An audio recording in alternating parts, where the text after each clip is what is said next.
great in person. Right. Like I want to connect with you and work with you in the way that we used to when we could get in the room and not have the technical difficulties the camera, and be able to actually be with the human and see the human and react to the human and show you my wealth of experience and training just through you witnessing my human body here and my confidence of like, I can play. And I can struggle through something and survive it. Yes. And I can fuck up and then pivot and crush it. Yes. Right, like those are things that were skills that used to be auditioned, and now they're just things that are assumed. And don't just watch me in my box, see my whole being when you give me a note and me go,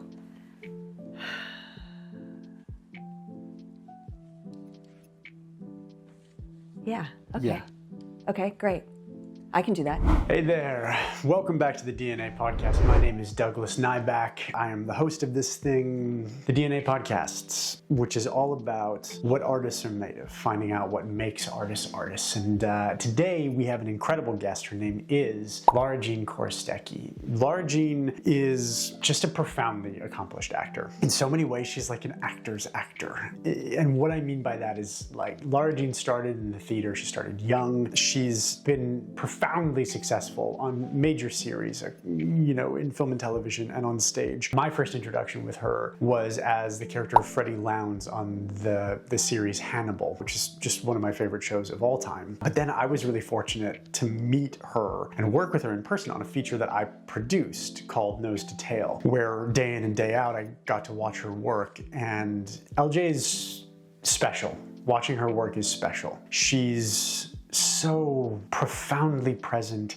and sharp, meticulous in her choices, yet so in the moment. She's what happens when the instinctive instrument is working hand in hand, seemingly effortlessly, with a masterful understanding of technique and technical simplicity and control. She's nuts. She's so good at it. She's on a bajillion shows. The King Tide, Chucky. Getting to talk to her was amazing because we're both theater nerds, and getting to have this conversation with her and just like be total dorks and talk about process. She's a teacher as well. So it's just like, it was so fun to talk about growth and development and acting in the process. So you're gonna learn so much from LJ in this one. This is one of those podcasts where I'm like, this guest made me a way better host. I'm psyched for you to dive in. If you're new here and you haven't subscribed, if you're watching this on YouTube, please do so. Click that subscribe button, click like, comment, tell your friends. If you're here on Spotify or Apple, the 5-star rating goes a really long way. Please subscribe to us. The podcast is growing. Lots of people seem to be finding it and really enjoying it. So if you're here and you can support, really, really goes a long way. Thank you so much for being here. Now, let's dive in.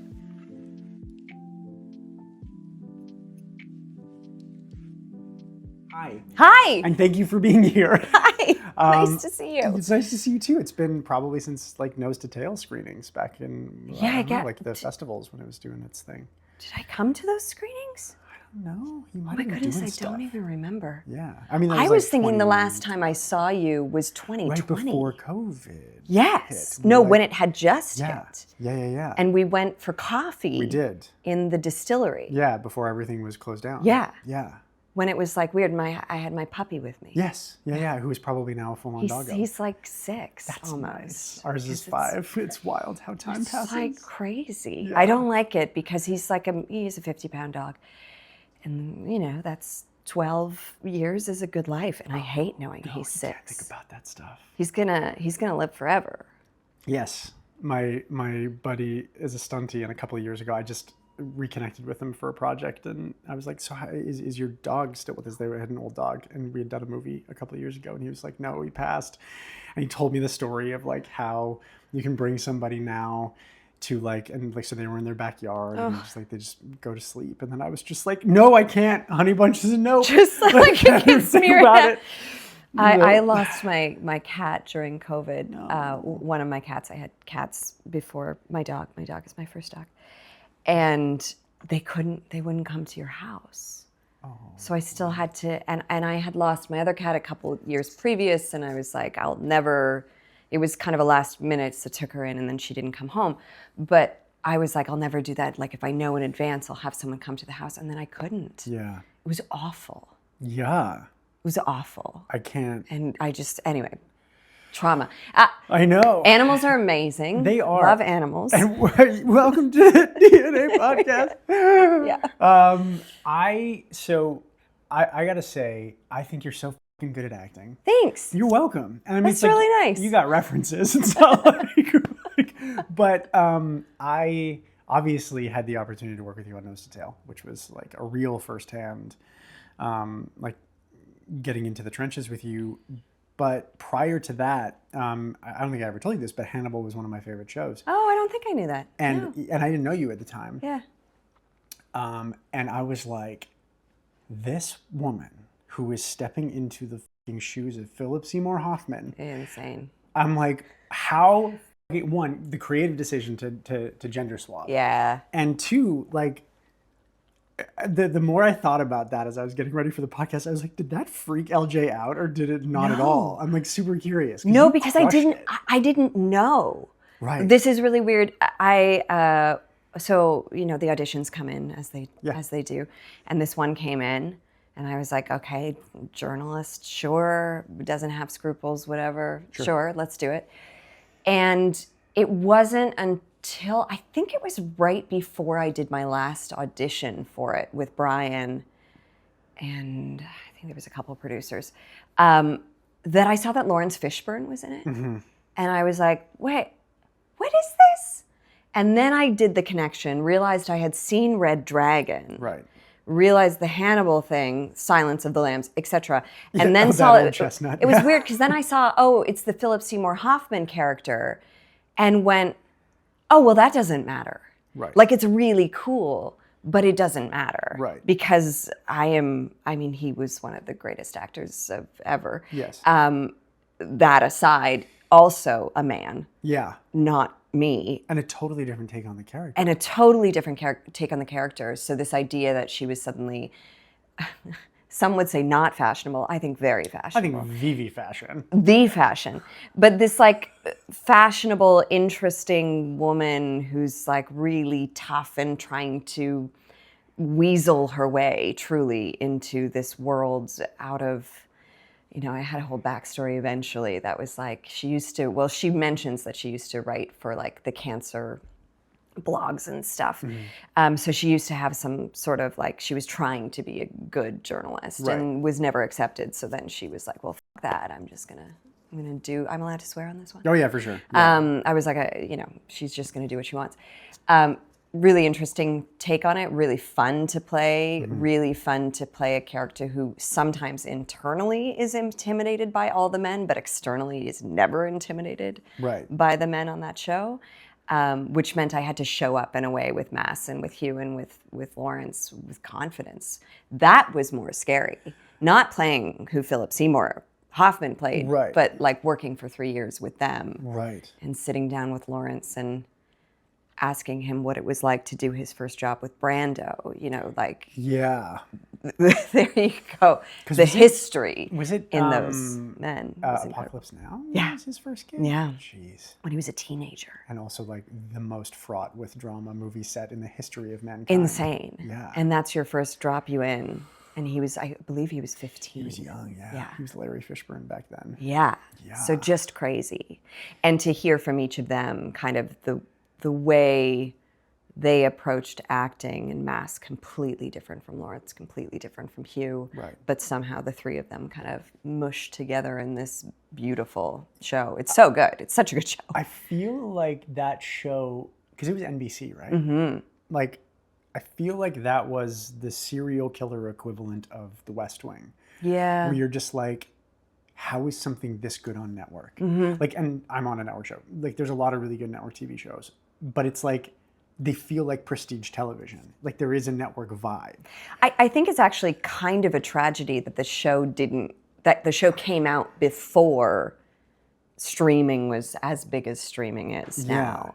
Because I mean, who knows? Brian had, I think he said a six or seven episode or 6 or 7 season kind of thing for it. Right. We got to 3 and there was, it dies. It's so sad. It was so sad. Yeah. It died. But there's something because it was so good for 3 years, there's still something kind of immortal about it. Yeah. I mean, I still go to conventions for Hannibal. I feel like there's not just a cult following. Like that to me feels one where it would be a no-brainer for the network to bring it back. Sure, but it's also like. But how? I mean, I trust Brian implicitly, so he'd figure out a way to make it amazing. They're all, everybody's older now, but the relationship between Hugh and Mass was so electric too. It was nuts. It was, yeah. And Hugh Dancy is like low key one of my. He's amazing. Favorite. I think the movie Adam was the first time I'd ever seen him act, and it was like this indie. I mean, he played a character with autism, and he's just like bonkers good. It was like a micro indie, and yeah, I'm fascinated with your career because all you do is like heavy hit. Like all you do is. Like, I mean, kind of, but also like I also played the Virgin Mary in a Christian film, so But also. I go all over the place. Jesus, I was the mother of Jesus. One would say. I would like to say that I was nominated for Best Actress at the International Christian Film Festival for that one. Well done. And if that's not heavy hitting, if the mother to our Lord and Savior Jesus Christ is not like, But just to say that I go all over the place. This is the thing. Like you were the youngest person to go into the Stratford Festival, something. Big, like I can't remember the name Birmingham Conservatory. Is it still the Birmingham Conservatory? They rename them. And are you still the youngest person to have done it? Yeah. Nice. Because take that, everyone. Well, it's like, after. is it something to be proud of, or is it because they realized they made a mistake having a 17-year-old there? Well, I think because you've had the career you've had, my guess is. It wasn't a mistake for me. Yeah. As I touched the mic, it wasn't a mistake for me. Right. It was great for me. Yeah. But I do wonder. I had the most beautiful backhanded compliment from a woman that I admire so deeply. She's an incredible coach, Janine Pearson. Okay. I was like, is she going to name names? Yeah, I'll name her because I love her. I think she's insanely. She and her late husband, Ian Watson, were at the conservatory when I was there, and Janine ran the coaching team at Stratford for, I feel like, ever. Incredible woman. And she said to me at the end of the conservatory, when we finished, she said, I didn't want you here, but you proved me wrong. And I was like, that's the most backhanded compliment. Thank you. Yeah. I mean, thank you. And it was so hard because I hadn't done anything. I hadn't done theater school. So how did that come about? Nepotism. Oh, nice. Nepotism. I didn't know you come from well, I do and royalty. I do and I don't. So Martha Henry was my aunt. Okay. So she, Canadian theater royalty, passed away a few years ago, was married to my uncle, Rod Beatty, who it wasn't even my uncle. He was my uncle through marriage because my aunt was married to his brother. Okay. So it's just like a family circle. But it's still, yeah, I mean, he's my uncle through marriage's brother. Okay. But we just grew up, because I was close with my cousin, I grew up calling them Aunt Martha and Uncle Rod the same as he did. Sure. And then I got interested. I wanted to be in musical theater. I wanted to sing. Hooked on Les Mis. Yeah, I got hooked. Same. I saw that when I was researching you, and I was like, exact same. That's what got me. Who did you want to be? Marius. Yeah, you would have been a great Marius. I know. I still can. Do you sing? Oh yeah. There you go. You would have been great. In New York, I did all that stuff. Yeah. Yeah. One day more, another day, another destiny. This never-ending road to Calvary. Anyway, continue. These men who seem to know my crime will surely come a second time. One day more. I did not live until today. Did you do the show? No, but I did perform the entirety of it. Okay. For my great-grandfather. In her living room when you were 12. My great-grandfather when he was like 90-something. Maybe he was even 100. He lived to 101 in my parents' living room. Yes. Sorry, how old were you? I was 8. Perfect. And I performed the entirety of it. What I did every different part. I had different hats and things that I put on. And I wore this robe, this blue bathrobe. And I have a picture of me at 8 years old doing I Dreamed a Dream, just like, out there, just like. Yeah. And my first show, my first professional gig at Stratford was the Three Penny Opera. Okay. Is that a when Gilbert and Sullivan thing? Brecht. Right, yes. And when I saw Les Mis when I was 8, I saw Susan Gilmore play Fantine. Okay. And then I went to Stratford, my first show, Threepenny Opera. I was in the chorus, and Susan Gilmore was playing Jenny. Yeah. So I got to bring that photo of me pretending to be her and be like, you're the reason I'm here. Oh my gosh. Like seeing you on stage, which is so cool. Yeah. Like how often do you get to do that? Very seldom. It was really, really cool. But yes, I benefited from nepotism because I had been really into musical theater. I'd done like Kiwanis Festival, Peel Music Festival stuff, and provincial competitions, blah, blah, blah, speech arts. And I had been working on Gallop Apace. And I had Jennifer Hagan, an acting coach when I was little, that was brought to me through my singing teacher in Brampton, where I grew up. Yeah. And they had a connection because she was, and she was like, I also do acting coaching. So I went to her and we did Shakespeare, like specifically theater coaching and musical theater. Like she would stage my musical competition pieces and stuff. Yeah, man, you and I had a very similar, like, Did you do that too? Yeah, but in Alberta. But yeah, like I did all the So provincial fun. competitions and yeah. When you go up, I loved it too. Every year it was like the thing I couldn't wait to do. And I'd try to enter like as many as my parents would let me. Me too, yeah. Just so I could perform. Yeah. It wasn't even about winning them, though of course partially because you feel good. Oh, for sure. But it was about like, oh great, I get to work on this song and I get to be this character. And it provided direction all year through voice lessons. Yes. Because you were constantly prepping for something. Like I would do classical, I would do like Italian, I would do German, I would do like, musical theater was my favorite. But yeah. Yeah, the Yes. Yeah, for sure. Yep. Oh my God. Did you do the Italian? They're like Vittoria. Yeah. Oh man. We had identical childhoods. We had a great time. That's wild. So I was doing the Kiwanis and I was working on Gallop Apace, where I was doing, the Shakespeare monologues. Yeah. And I went to see Martha do Who's Afraid of Virginia Woolf at Stratford with the late Peter Donaldson, also incredible. Yeah. And so the two of them were doing it. And I afterwards had arranged to like go backstage and I was like, I'm working on this thing. Can you coach me? Right. First time I'd ever asked her. So I was 16. And I'd been doing all the stuff she knew I had, but I was like, oh, she's like the professional actor and she's like kind of my aunt, but also not my aunt. So it was the first time I had asked her, can you help me because you do Shakespeare and maybe you could help me do this Shakespeare. And so we went to the rehearsal hall at the Avon and she had me running in circles because now I understand as an acting coach. Right. She was like trying to get me to unlearn, not that my coach was bad, but unlearn this rote that I had done. Right. And where this I was like, for Gallop Apace? Yeah, for Gallop Apace. The thirstiest Juliet monologue. So good. So thirsty. So good. Yeah. You better believe when I played it, I was a lot thirstier than when I was 16. I bet. It was like, my parents are watching this. And then when I was 24 and I got to play her, I was like, it doesn't matter. Yeah. So she had me running around and got me off kilter, etc. Cool. And then I went away and I did the competition, I did the provincials, etc. And thought nothing of it, but how great that she gave me her time.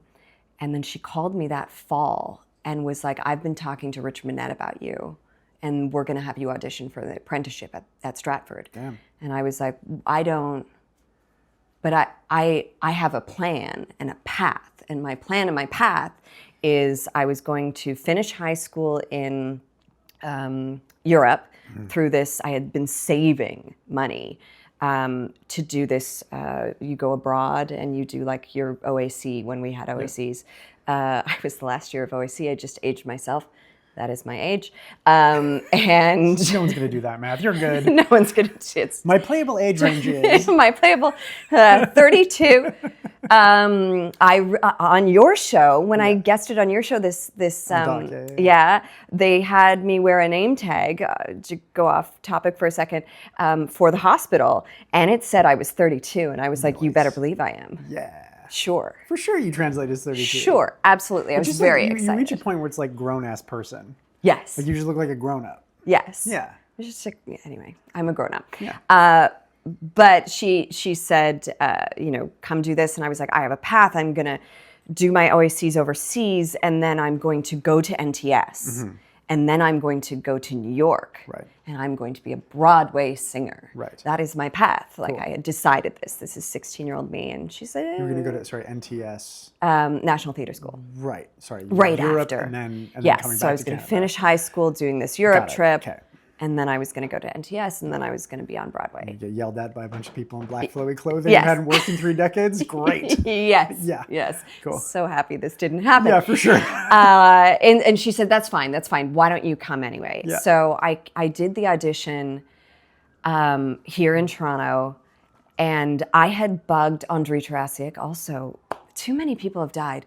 Also the late Andrei, who was also fantastic. By email, I think 4 times, asking when my audition was, because I didn't know you don't do this. Right. So I was like, when is it? Right. I have been waiting for months anyway, because she had told me in September. It wasn't until February. Oh man. And I was like, whoa, what is it? So I went and did this. They had you had to do 2 monologues and a song.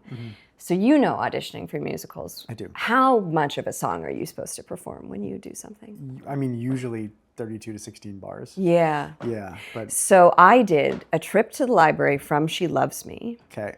the entire song. Oh, that's a long ass song. It's a long song. Yeah. And I did the entire song, and they didn't stop me. That's nice. Isn't that nice? That's so nice. They didn't. Nepotism. I feel like Seriously. that is like, this is Martha's niece. Just let her do the whole song. Just let her do the whole song. Stephen Ouimet was in that audition, and he was directing Three Penny Opera, and apparently he was the one who was like, put her in my show. Nice. So I got, anyway, long-winded story of nepotism brought me to Stratford. Great. And then from there, Richard, a really sweet thing that happened was my first season there, they were doing Romeo and Juliet. And I had, of course, done the Gallop Apace monologue for the audition, because that's the one she had helped me with. Yeah. And Graham, Abby, and Claire Julian were doing it, and I was in another show with Graham, because the Rep Theater, and he had asked me. I think we were talking about like what we auditioned with some of the apprentices, and I said, "Oh, I was doing Juliet," and he went, "Oh, you're the one." And Richard was directing the show, and he said, "We got a whole lecture about this 16-year-old coming in and doing Gallop Apace, and how incredible it was to see a teenager actually embody this character, and how much he wanted us to infuse it." And he was like, "You're that girl." That's cool. Well, because which like was really, really sweet of Richard. she's young. She's young in the play. Isn't she 14? She's 14. Man, the past was weird. Yeah. Yeah, she's 14. Yeah, but that makes sense. That like, Yeah. there is a youthful impulsiveness that makes that story make sense, that I think is often missed because it's grown-ass people doing the roles. Yeah, I think, look, I didn't get to see what I did when I was 24 when I eventually got to play it, but I think I was the correct age when I finally did it. I wasn't quite a grown-ass adult, so I still had that connection to like the teenage insanity. Yeah. Do you know Jessie Griffiths? Of course, Yes, you of know course. Jessie. Yeah. Jessie was in Romeo and Juliet when I did it. No way. I forget that Jesse was an actor. Yeah, he was an actor. He was great. Yeah. And Jessie, if you listen to this, if you're watching this, Jessie, the card that he gave me when we finished that was so meaningful to me. And all it said was, "You have more passion in your little pinky finger than most people do in their entire bodies." And I was like, that's Juliet to me. Yeah. And whether that's true of me as a human being too, it was just such a meaningful thing to write, where I was like, oh, if no one else felt that I did it right, Jessie feels I did it right. Yeah, he gets it. And I was like, Jessie gets it. That's I did it. That's great. Yeah, it was cool. I love that. That's insane to me that you also had, we had really similar. Yeah, the Purple Italian Arias book. Yeah. Yeah. Oh yeah, for sure. And did you have the musical theater songbooks that were like, Yes. I assume in tenor and all? Yes. Yeah. Yeah. Yeah, absolutely. Yeah, we would have had extremely similar upbringings, just different Crazy. provinces. Yeah. Crazy. But I had to go to New York because I was from a small town in Alberta, and there was no path. You know, like I did my first professional show with the Edmonton Fringe when I was like the summer between grade 11 and 12. And then that was when I was like, oh, I think I can probably do this. Like I had a couple of like equity members in that show doing mentorship with us, and I ended up getting the male lead, partly just because I could sing. Right? Like there were some good dudes in that show, but that's why I was in Three Penny Opera. yeah, there's not. I could sing. Yeah, there's not a ton of, especially in like Edmonton, there's not a ton of like guys who are like competitive at that level. You know. Yeah. Also, you were probably great. I was pretty good. I was pretty all right, and they encouraged me to like branch out and see what I could do by way of going to theater schools outside. And then I went to New York and Where then did that you was go? AMDA. Yeah, which is like the exact education I would have gotten at Randolph or whatever, like in New York. So every day I could go get $20 student rush tickets to any Broadway show I wanted. Like it was exponentially more expensive to go, but it was very worth it. But isn't it? So I went to Central eventually. So Right. I finished at Stratford. And then I was auditioning here in Toronto actually for Dirty Dancing, which was weirdly a 6-month process at the end of which I didn't get it, which was amazing. It was a crazy process. That's a tough hit to take for us. Well, it was, and look, I'm a mover, not a dancer. That's what I'll say about me. I'm just box stepping in the corner hoping nobody's watching. Yeah, and so Stephanie Gorin was casting that as you know, she does all of the big ones here. She still does, right? I think so. Yeah. I know Jessie also does some of them now. And I had read for it, and the creator, Ellen or something, I forget her name offhand, the creator of Dirty Dancing, like the movie, had come in and watched me and was like, I remember after the audition, she came up and held my face in her hands. And I was like, oh, I had this feeling like, oh, I got this. Oh my God, I got this. This is so good. And then they were like, do you dance? And I went, I mean, can I? Yes. And Stephanie said to me, can you go just take some dance lessons, go away? And like, this is a long process anyway. You're our number one choice. So I went away and I did basic ballroom dance. Right. Basic ballroom, Latin jazz, great. So much fun, so much fun. And then I came back and they were finishing up the auditions and I read with every single person who ended up doing the show. Oh no. And then they didn't give it to me. But I laugh, it was painful. I was like, am I that bad? I learned the entire time of your life dance with the dance teacher, like went up in the air. I guess I was that bad. I think I'm a little better now because I've done some dance stuff since. But man, it was a hard pill to swallow. At the same time, I had decided that I had never been to university because I dropped out of high school to go to Stratford. Right. I finished high school through Independent Learning Center, which was an online school. Right. You were ahead of your time there. It was great. It was easy. I wrote an essay about cats for my English. Like it was not Cats the Musical, though that would have been even better. Also no, really like funny. the physical cats, animals. What are cats? Yeah. It was very easy. Shout out Independent Learning Center. But I hadn't done a BA, so I decided I wanted a piece of paper that said I had done something. I'd done 4 years at Stratford at that point. I had done the conservatory. I was like, I like trained. I've been asking questions this whole time. I'm ridiculously curious, blah, blah, blah. So I applied for Central School of Speech and Drama for their master's in Shakespeare. Classical acting, and challenged my BA with professional experience. Great. And they were, say, if you didn't have a BA, Yeah, they were just like, can you write it at MA level? And I was like, you want to read my essay on cats? Yeah. I'm really, it's quite something. I'm really good. No, I could.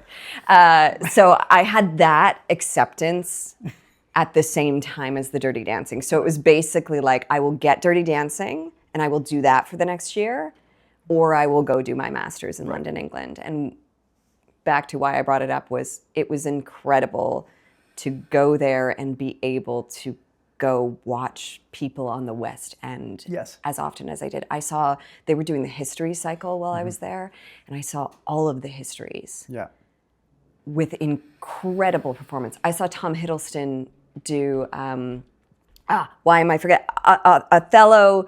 He wasn't Iago because Ewan McGregor was Iago, Chiwetel Ejiofor was Othello, incredible. And Tom Hiddleston stole the stupid show as, why am I Cassius? Cassius? Oh, my Shakespeare has left me. It's been too many years. Anyway, incredible. Patrick Stewart doing Macbeth, Ian McKellen doing Lear, like just a wealth of theater that my little Shakespeare heart was just like, oh my God. Oh yeah. So like good.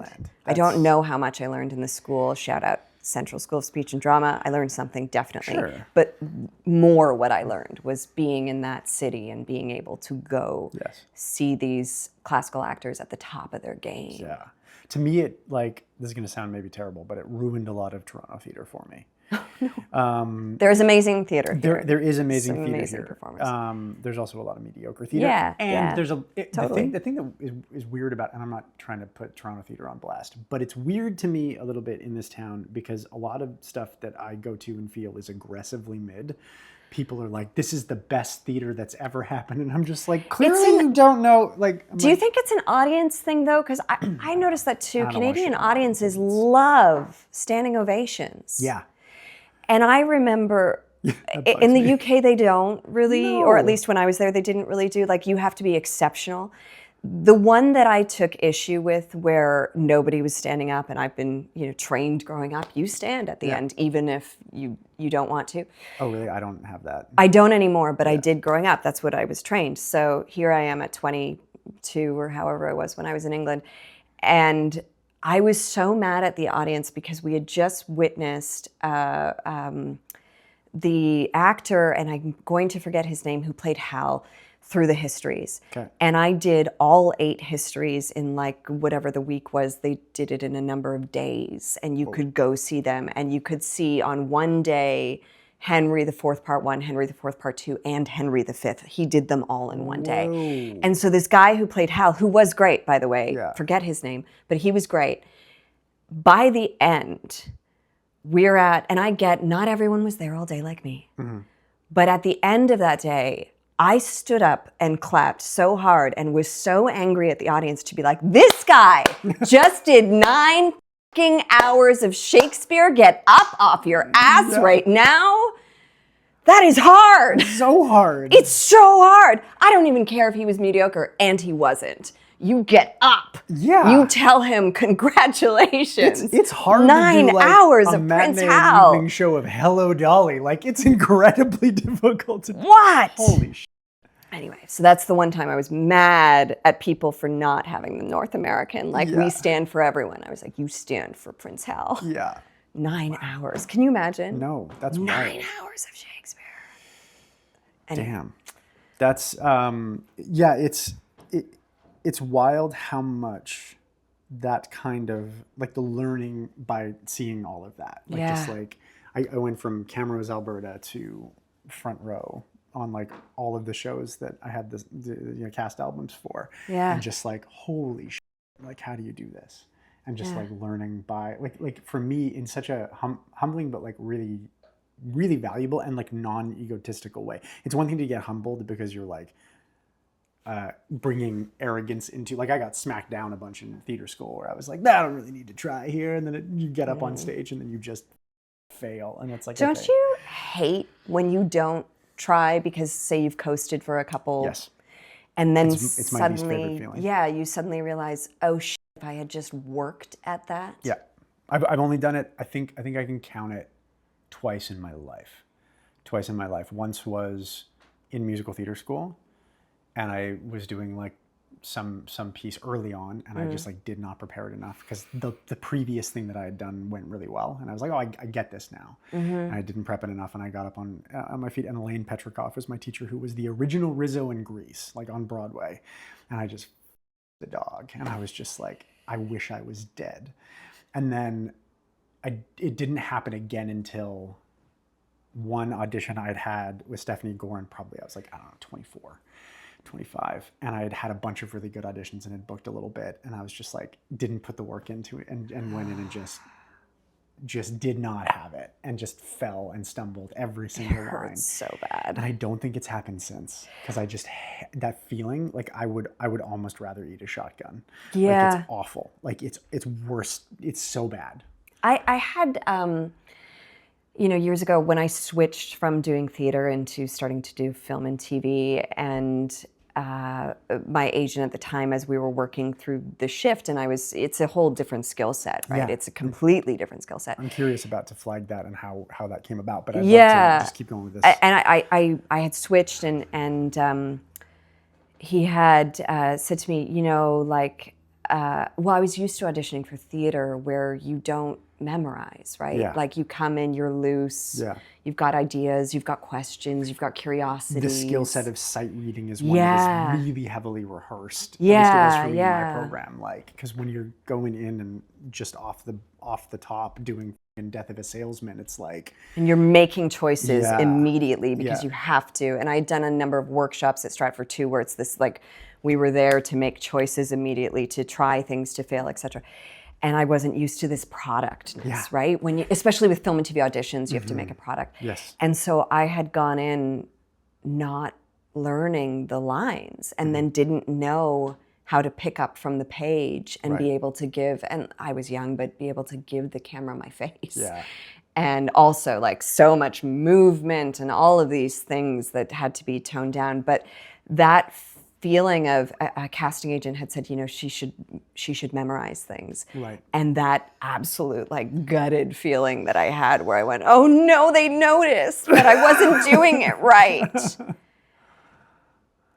And now, I mean, I'm grateful for my memory, and I usually actually do have pages in my hand now. It's often my iPad that is just being held off. Giving that wonderful key lay. Yeah, it does. It does. I know. It fully I see your does. tapes. It's like, I still remember you taking this it's to like tail. up I there. was like, That was hard. yeah, it was a lot of text. That was so much text. It's a lot of text.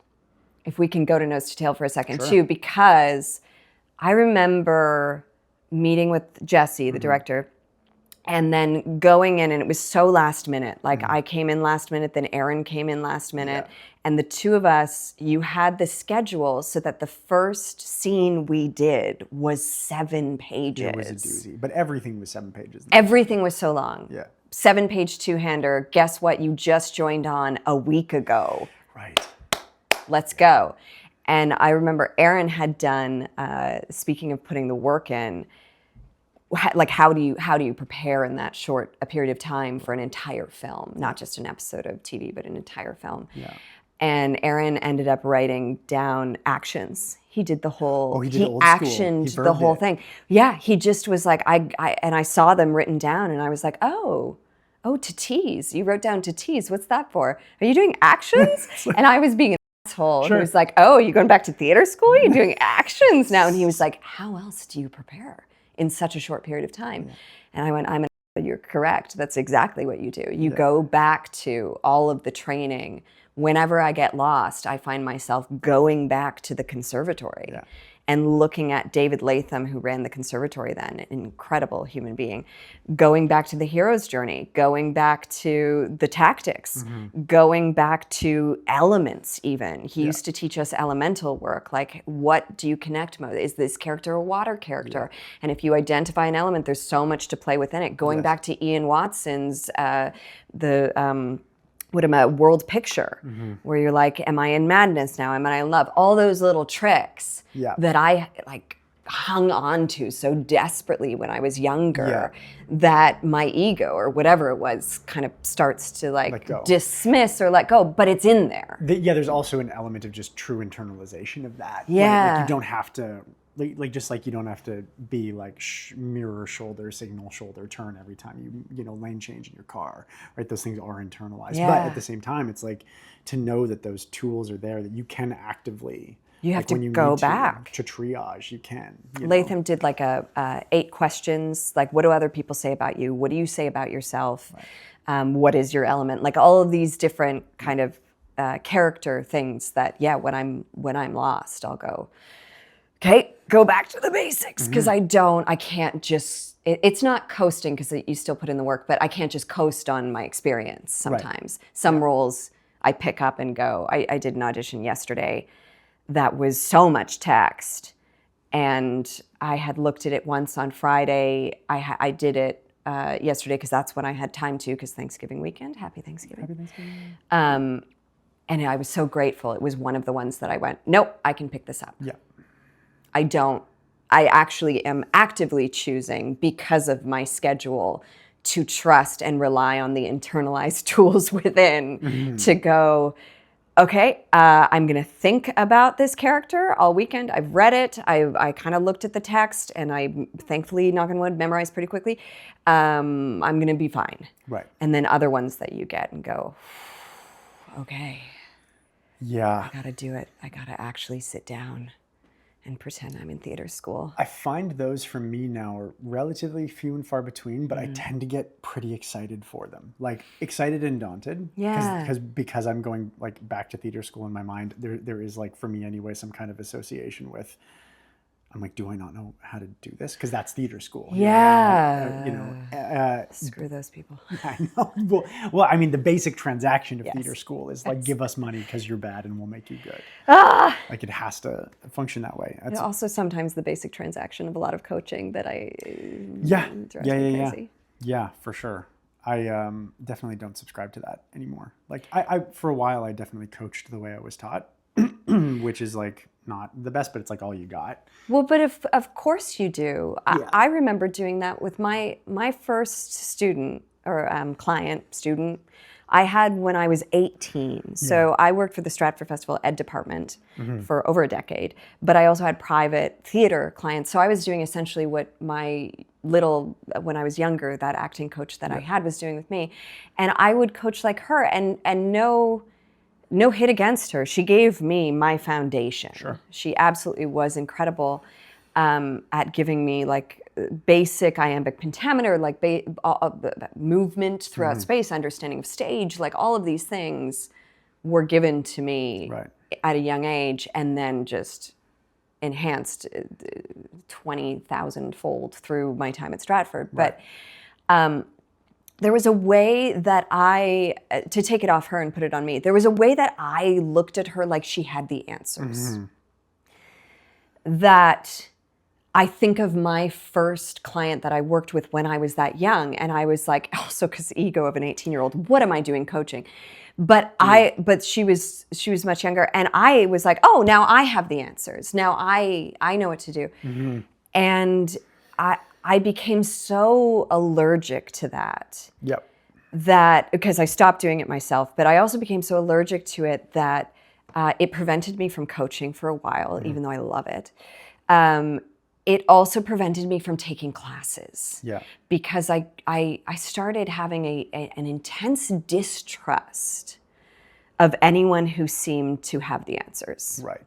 Anyone who led in a way like they knew absolutely what they were talking about, I would go, I don't trust you. I don't trust you. So I didn't do classes for a really, really long time, and still don't do them that much. And it's a problem for me. It's a problem. When I get into an educational space, it's my ego and my problem that I have such an intense distrust. But it also means that I think if I was able to do what I now do when I do go into a class, which is take what works for me and throw out what doesn't. And know that every single coach I work with or every single person has some value somewhere, and they are their own human. So not everything they do is going to apply to me. But it's I don't know how you feel in the way that you've grown as a coach, but it's hard. It's hard when you're working, for instance, at Armstrong. I remember my first class that I did there, and you'd have people looking at you like you have the answers. And the amount of energy I spent trying to tell people, I don't really know. I don't actually know. I am just I'm trying to witness you and go, Doug is nodding right now. Doug is looking at me intensely. I'm doing some Meisner. You're looking intensely. Okay, what does Doug need and want right now? What are you trying to achieve? We're trying to do a cool podcast that maybe people care about. I think we're doing great. I think we're doing great. That's all I'm doing. I'm just trying to witness you and be a mirror back to you and hope that through that collaboration, whatever you are hoping to achieve can be brought out in this space together. It's hard. And I've had clients say to me, just tell me what to do. And I go, I don't. And then sometimes you fail and go, in my estimation, fail and go, okay, so on this beat, you want to do this. And there is like, oh man, it's like a kettle of fish. This whole thing is a really cool kettle of fish. Yeah. I had no idea that you started teaching so early. Like I started at 23. Oh, wow. And I was way too young. Yeah, like, wait, I don't 18 think I'd was stupid. become a good teacher until like probably 35. Yeah. Like not to say that I didn't get results with clients, I did. But for me, the main shift was I stopped being like, this is what you need to do. And I started being like, this is what I struggle with. Generally, that experience is pretty universal. So if somebody is struggling with something, I tend to start by speaking to, when I go through this is what I try to deal, or this is what I do to try to deal with it. And then we integrate that into your process, and then it becomes about you. Yeah. And it isn't about me. But I remember that same ego response. I led with ego for a long time as a coach. Yeah. Because I didn't believe, like, one, everybody was looking at me like I had the answers. Yeah. I was young enough to think that I should have them. One, that there were answers, and two, that I should have them. Therefore, if anyone doubted that I had the answers, my responses were extremely egoic because I had to fight against that reality. Yeah, you gotta perform it and be like, oh, I know this. I know this from X, Y, and Z. And I think back to my time in theater school and the number of times that like people would ask like innocuous questions, like, and theater teachers would be like, if you ask that again, your mother will die of cancer and Sir Laurence Olivier will come back from his grave and in your mouth. Like, it's just like, I find it, I find the process of learning how to be a better teacher has become one of my favorite things. It's so hard. But I cringe when I think about like how I used to teach, and I know I did more good than harm, but still. Jesus. Sure, and that's what we want in the world, right? You want to leave more good than harm, but it's really. I remember once at Armstrong there was a young client who I was just so I felt that they hadn't prepared, like she hadn't prepared enough for this class. And it was that ego response mixed with imposter syndrome of like, I don't have the answers for you. Right. So you need to show up with stuff. And I gave her a bit of a lecture in front of class because I felt like she showed up and did nothing. And I was wrong. I shouldn't have done that. Right. But it was so hard. Like you lose. It's like the coaching space for me is the place where I make the absolute most cringeworthy mistakes. Oh yeah. And yes, do way more good than harm, thank God. Yeah. And that's why I keep doing it. But there's so much about it, navigating the personalities and making sure you're not a therapist and making sure that we're trying to achieve and bring out the best, and knowing, do you know Demore Barnes? I know the name. Wonderful actor. And also a coach. And I was having a conversation with him just yesterday, and he said something to me that I was like, oh, yeah, that's what it is. Knowing that the answer lies in them, not in you. Yeah.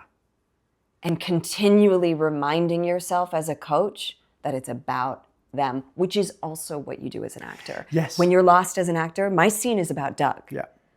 Yeah. And their scene is about you. Yes. It's like you get your cookies, they're just given to you by somebody else. It's just not from you. Yes. Yeah. And which is hard because you don't have control over it then. And you're like, but I want to control this moment. Yeah. You know, you witness that on set. I see that in other actors too, where they're trying to control their moment, and I'm just going, can you be with me, please? And sometimes the answer I have found to that is no, right? And this is also the thing, like the coaching side of it, like, because there are ways, like for me, the trap perhaps that I fell into as a coach early was being extremely results oriented. And within film and television, you spoke to it, like it's product based.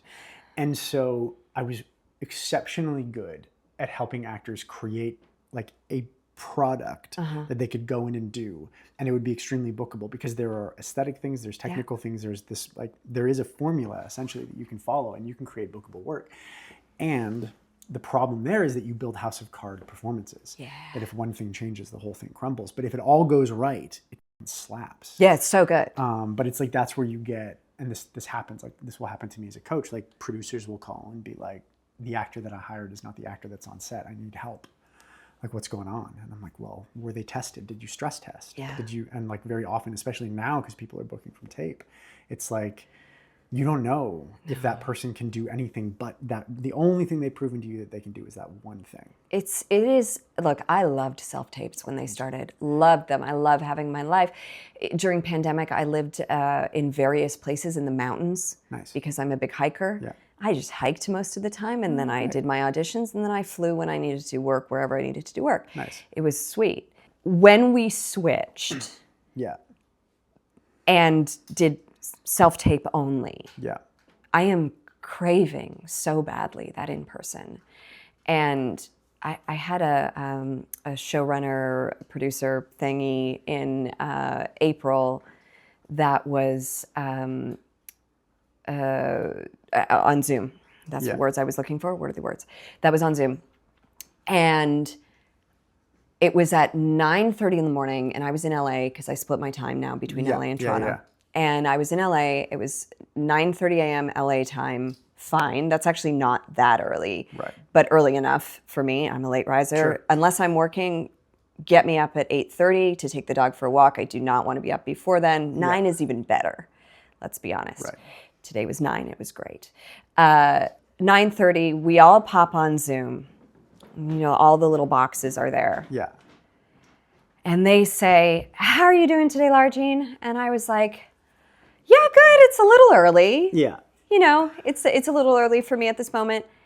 And every box but one goes, "Oh yeah, us too." And I went, "Are we all in LA right now?" Everybody was in LA. Right. Except for one human who I adore, which was Stephanie, Yeah. who was here Yeah. because it was through Canadian casting. Right. And I was like, whoa, my internal just went, I'm so sad right now. And I didn't. I smiled and I did the thing and whatever. And afterwards I went, I'm so sad about that. I'm great in person. Right. Like I want to connect with you and work with you in the way that we used to when we could get in the room and not have the technical difficulties the camera, you know, and be able to actually be with the human and see the human and react to the human and show you my wealth of experience and training just through you witnessing my human body here and my watching, confidence of like, I can play. And I can struggle through something and survive it. Yes. And I can fuck up and then pivot and crush it. Yes. Right? Like those are things that were skills that used to be auditioned, and now they're just things that are assumed. And don't just watch me in my box, see my whole being when you give me a note and me go,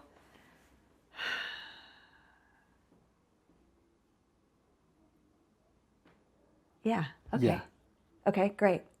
I can do that. Yeah. But if you only see it here, then I can't control that moment. I mean, I just acted it for you, but I can't control. Crushed it. Yeah, thank you. I can't control that moment because it's authentic. It's happening, and you're not getting the full picture. You're only getting this. Yeah. And when I'm performing, I know how to do that. Although I like to think I still use my whole body to act, whatever the frame is. Yeah.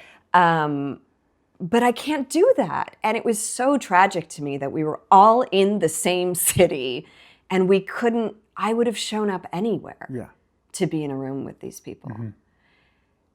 And it's hard because then I like the flexibility, and because I go back and forth, you know, I'm truly 50-50 between the two places. Because I'm back and forth, I never quite know sometimes where I am. So I like to be able to do a tape. Yeah. If it's for something in Toronto and I know I'm going to be home in 2 weeks or whatever, or if it's for something in LA and I know I'm going to be home in 3 weeks, whatever it is. I like it, but I don't know if the trade-off's worth it in terms of the connections that I miss. And sometimes I think it is not a coincidence that a lot of my work in recent years has been from people I've already worked with. And it's not to say I don't book or get close to things of people who've never met me. Yeah. And that's all on tapes. Those are all tapes. But I continue to get work from people who know me. Yeah.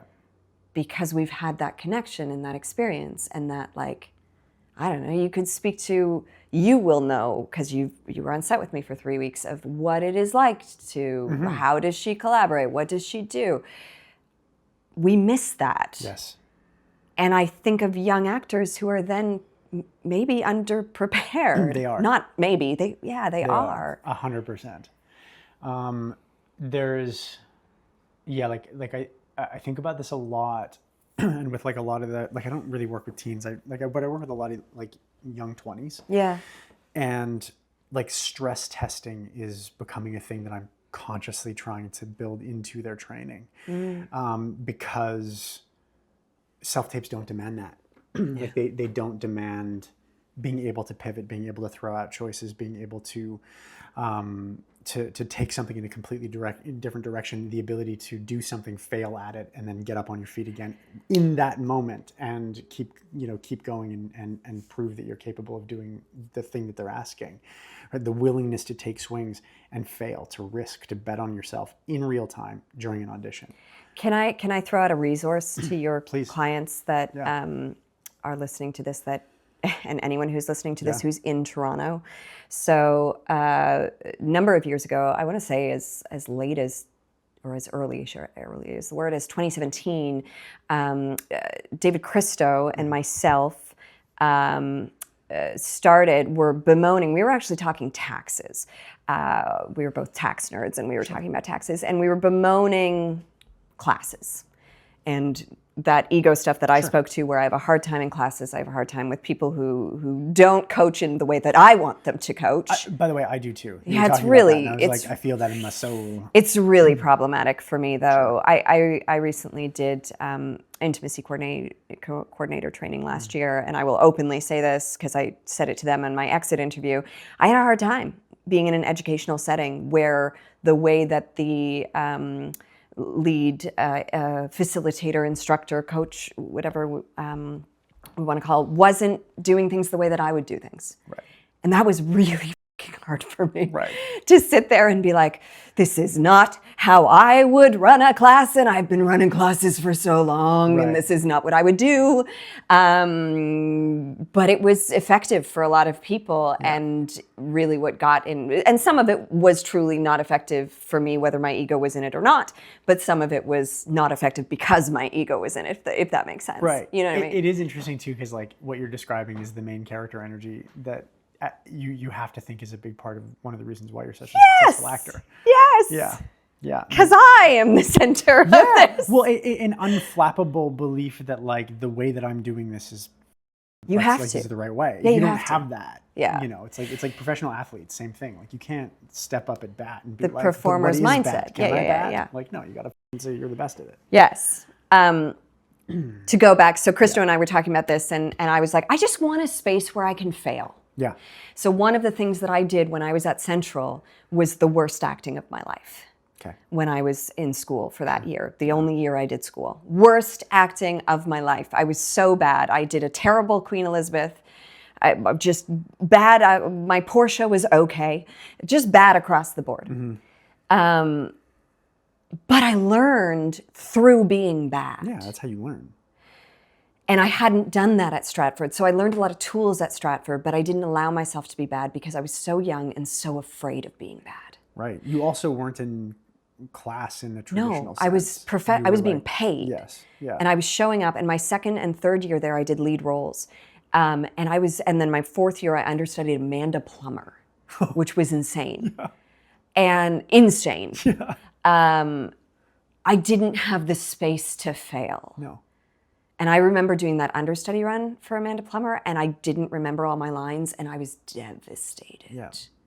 It was so hard. It was the Lark, Ennui. She speaks 60% of the play. Mm-hmm. I was an understudy. It was going to be nearly impossible. Anyway, I digress. So we went back and we said, I want a space where I can fail.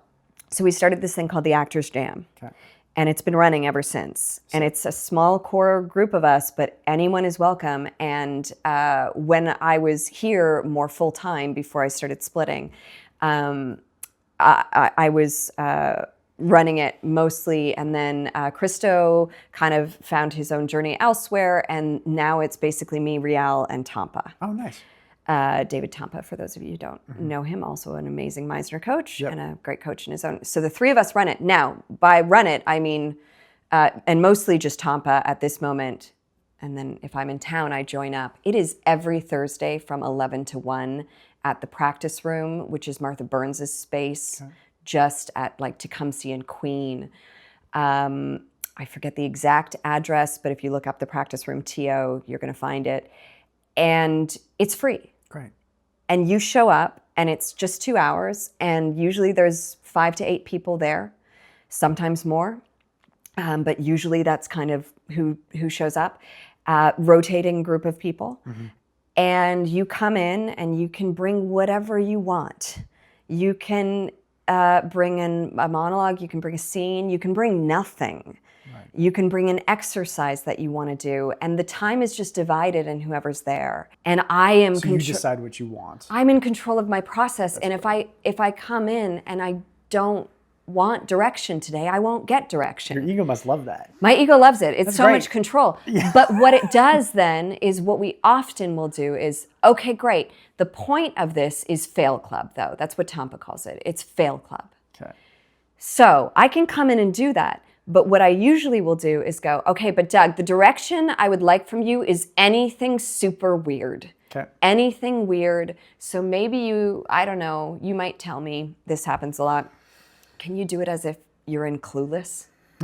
Can you do it as if it's a horror film? Yeah. How about, I'm going to tell you a secret, and the secret is that you're an alien from another planet. Right.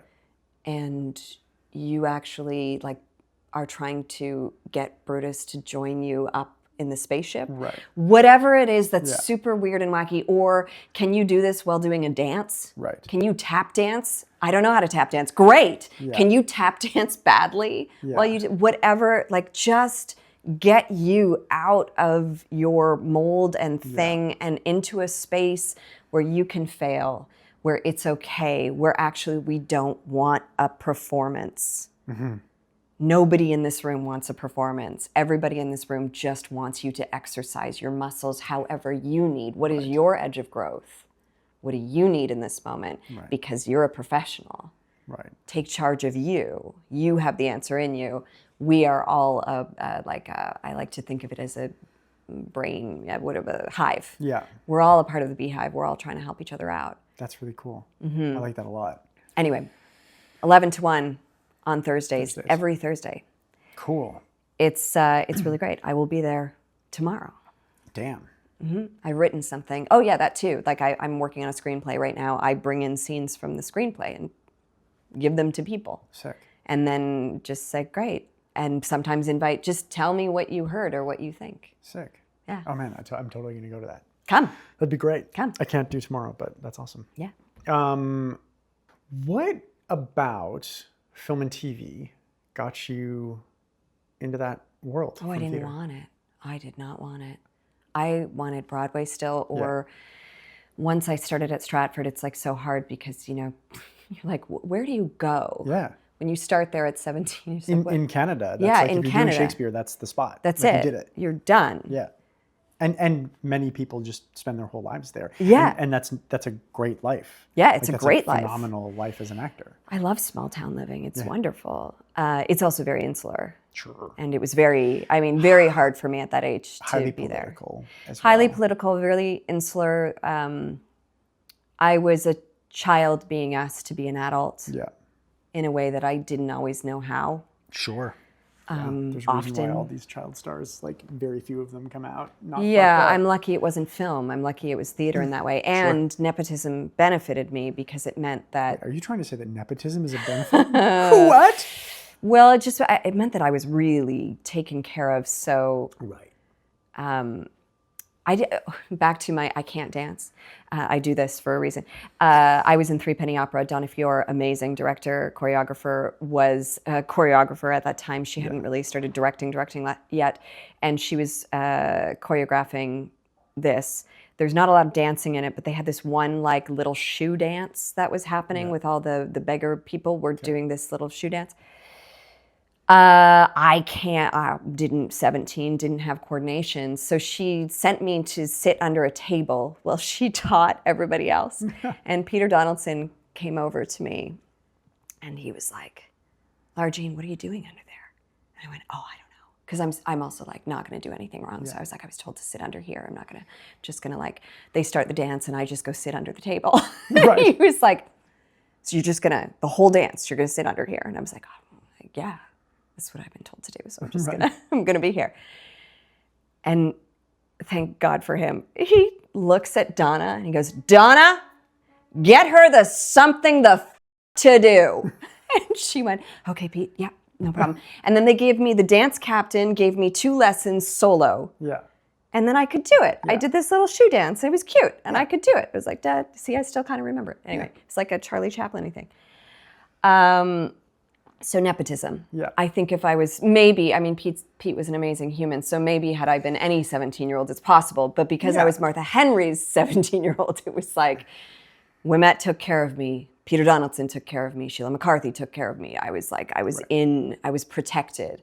There's also like potentially a lovely lesson in there for Donna. And she's like royalty. She's amazing. I mean, yeah. But in that it's like, you know, there are no misfit toys. Like this person's on stage, do something with them. Yeah.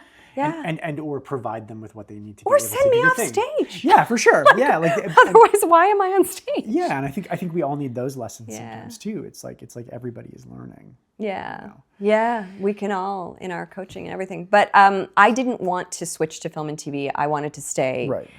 And going into what would have been my 5th season at Stratford, Andre pulled me aside and said, you know, we have an understudy track in mind for you, but we don't have like a track in mind for you.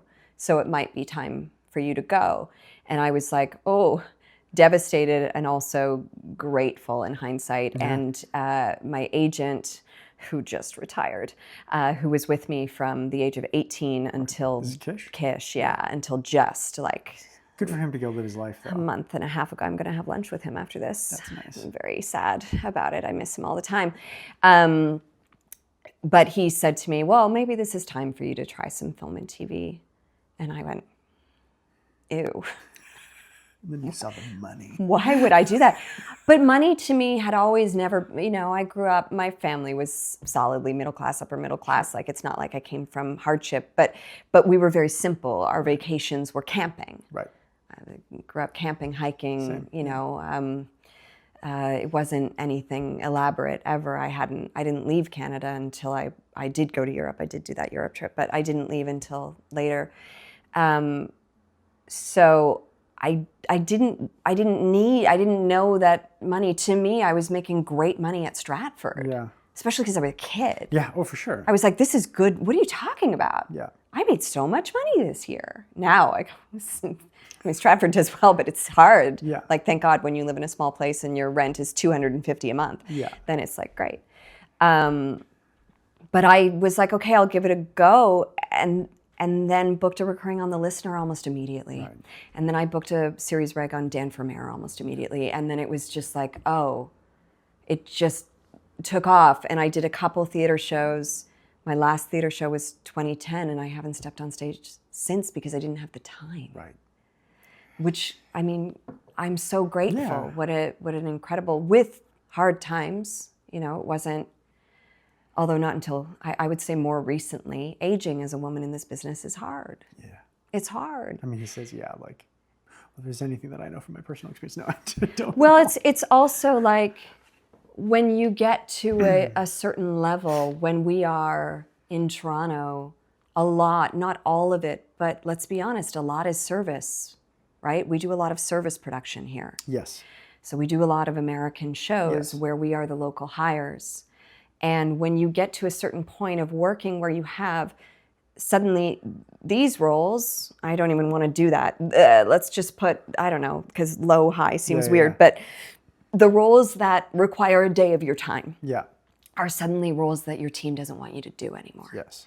So the roles are now less of them, but they're really interesting. Yes. But now you're my age and competing with everyone else who's survived this long. And if they've survived this long, I've been doing this for 23 years, they're all good. Mm-hmm. We're all good. You're taking bigger swings, but you're taking fewer of them, and the people that you're swinging with are good, are really good. The reason why you don't book something at that level is entirely, almost entirely out of your control. Yeah, yeah. Which is maddening. Yeah, which is really hard. And then, of course, the industry has gotten better for women in general. Markedly and also, so over the past few years, too. Sure, but also still not. Yeah. Like, it's still not parody. It's still not quite as interesting. I'm still now doing a lot of moms, which is fine. Moms have a wealth of life and experience, and I love playing them. But the variety of characters still isn't quite parity with the variety of male-identifying characters that you got out there. Yeah. Not to mention the variety of characters for all people. It's like just not there as the white man is still on the top. Sure. Which is what it is. And it is part of being in this world and in this industry. And it's hard. And aging is still hard. Yeah. And I still look 32, but, I just turned 40 and I go like, what's wrong with that? Yeah. People say, oh, you look so great for 40. And I was like, well, can we just say I look great? Why does it have to be clarified by age? Like, what's wrong with getting older? And I still feel there's a bit of that. And then it's left in me from growing up, in the early 2000s, late 90s, of like what it is to be a woman and what it is to be like aged and where does your value sit? Right. And your value still sits before the age of 40. And you go, oh no, I got to rethink all of this. A lot of my work right now is like, what is this body now? What is this life now? What is this human coming out of me now? Versus who I was when I did Hannibal when I was 28. Right. It's so interesting because like I just turned 40 as well. Hey, and I'm like, congratulations. Thanks. Welcome. Thanks. I like made it. 40 years, haven't been hit by a single bus. And I finally feel like I'm just starting to translate like a grown up. I also translate young. Yeah. But it's like a very different like mindset where I'm just like, okay, cool. I think that there's a lot more available to me now as opposed to less, which is... I have wanted to quit acting so much for so long. Like ridiculous amount of times I've tried to quit this profession. A lot of my really high achieving clients, same thing. Once a year, they're like, I think I'm done. I try to quit all the time. Talk to Riel, who's been a dear friend for a very long time. Yeah. And I recently was like, I think I'm going to quit. And he was like, remember when you quit a few years ago? And I was like, I do remember when I quit a few years ago. Yeah. I did not. But anyway, when I get frustrated and David Riel is a very dear friend, we talk a lot about things. He's the reason I'm here because I heard him on your podcast and was like, Doug, you're doing great stuff. I loved listening to that conversation. He said to me, I just think it's later for you. I really think the best work for you was not in your 20s and 30s. I really think the best work for you is later. And I love hearing that. And I actually think it's true. Yeah. But it's really frustrating. There's no other career that I can think of. I'm sure there is, athletes, I guess. Kind of. But where you get to be way better than you've ever been. I am a better actor now than I was when we did Nose to Tail, than I was when I did The Listener, than I was when I was at Stratford. I'm a way better actor. I have so much more to go, so much more in me to give. And now is when the roles start to get smaller. Now, when I'm at the top of my fucking game, and these are considered in any other profession, your 40s and 50s are your high earning years. Yeah. And they could be, sure, if the right opportunity comes along, if the right show gets made, et cetera, et cetera, et cetera. The luck of this industry that we have no control over. But I am at the best I've ever been. You are. And then you go, and hopefully we'll continue to be better, et cetera. But it's a hard game. Mm-hmm. And I imagine, does that connect to you at all in this like? Yeah, my hedge against that night is that I'm doing so many other things. I write, I produce, I coach, am building this podcast out. There's so many other avenues that the existential dread of acting is something that, when I consider it, I am as overwhelmed as anybody. I spend, I think, less time considering it than most actors do. Yeah. Which is a blessing. But then I also, like, you know, you can ask Brie, like I will also become monomaniacally focused on all of the other things to the exclusion of all else, which can be questionably healthy for my life. So, you know, like, I mean, my alcoholism didn't come from nowhere. Yeah, right? yeah. So we're all addicted to. for sure. And so but yes, I do feel that's true. I choose to have faith that, and this is what I encourage my clients to do, and any actors who are listening to this podcast, that as I get better at this, there is also a correlation in the industry, like meaning that I don't know where or how it's going to happen, but if I am expanding so much and getting better and better and better, I have to trust that I'm also becoming more perfect for a thing that's out there. Yeah. And when it comes, it's going to fit me like a f***ing glove. Yeah. And but that's faith. Like, It's I don't also, have proof of that. No, what I would offer is it's also maybe not a job.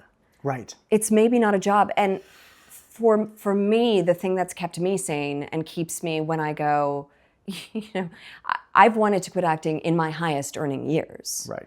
Like it's the whole feel of you know, how hard it is to not allow your self-worth to get wrapped up in it, etc. Yeah. And the general frustrations with the business, whatever it is. What I always come back to and have since I started is I refuse to be an actor first and a person second. I am a person first and an actor second. And I cannot exist in this world unless I am a person first and an actor second. Which means that right now I'm a ceramicist as well, just to expand on what you're talking about. I just took up ceramics this year and have found an insane passion, which means I also write poetry, which means I also highly trained my dog, which means my partner and I make sure we hike as often as we can and see our family as often as we can. Which means a person first also means I live in two places because I have two homes at this moment. Like whatever it is, I have to be a person first. Otherwise, I will not survive this job or at all. You know, not to get totally fatalistic, but I think it's true. I think it's absolutely true. Yeah, there aren't that many jobs in the world that are identities at their base state. Like it is a lifestyle. Yeah. And I've spent a lot of time with my self-worth and everything wrapped up in all of that as well. And have only very, very recently started to consider myself as a human being as opposed to just like a series of accomplishments in a profession and that. So hard. Well, and when you are continually, and I know some of your other guests have talked about this too, but continually validated for what you do instead of who you are. I mean, how do you not? Yeah. Like, how do you not? Like, so much therapy for me in my 20s was kicking out that perfectionism and still having a hard time with it and defaulting back into, well, here's all my accomplishments and I'm cool for doing this, so it doesn't matter if I don't have as many, you know, if people don't tell me how great I am as a friend or anything. But that is way more meaningful. And showing up as a friend is way more meaningful than showing up as an actor, even though that I should. It's my job and I have an integrity, so I'm going to. Right. But putting that in the center, I think just, it's devastating. It's devastating to me and my life and... Putting the sense of self-worth and identity in acting. As a profession. As my central identity. So it's been a concerted effort for me for a really long time and means that my nearest and dearest are not in the industry. A lot of them have a deep understanding. Some of them are industry adjacent, but they're not. My partner is not an actor. For me, that just works. Right. I have to be a person first. And then the ego kicks in and goes, and if I'm a good person and put my well-being in the center and live my life experiences and travel as much as I do, I will be a better actor. Yes, exactly. You know, yeah. I mean, because it's vicious, of course. And not. it's also, that is true, right? Like, so it's true. Yeah, That's the for sure. problem. It's true. Yeah. And I love this job, so. But it's like which wolves you feed. And when you feed them, because like sometimes that's the line of thinking that you need to lean into, because you're on set, you're in a gig, you need to be able to back yourself. Yeah. Yeah, totally. I feel like I could talk to you for 1,000 years. Problematically so. Yeah, and I feel like in so many ways we just scratched the surface here. But I would love to. I tend to end these podcasts with a question, which is, if you could go back in time to just starting out, LJ, and give one piece of advice, what would it be? Oh, that makes me want to cry. Oh, actually, wow, emotions. Genuinely show up for myself here. I think I just show up for myself better. I started so young. And I was so concerned at Stratford, see, I get teary-eyed, with being perfect. And being surrounded by people, because of the nepotism angle too, who kind of were angry at me sometimes. Some young people in their early 20s who were like angry at me.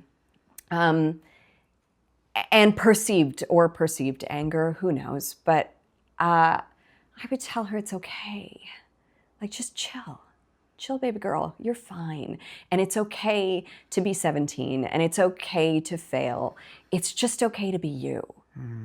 The rest of it's gonna come, everything, and you're gonna keep learning and failing and figure out who you are along the way.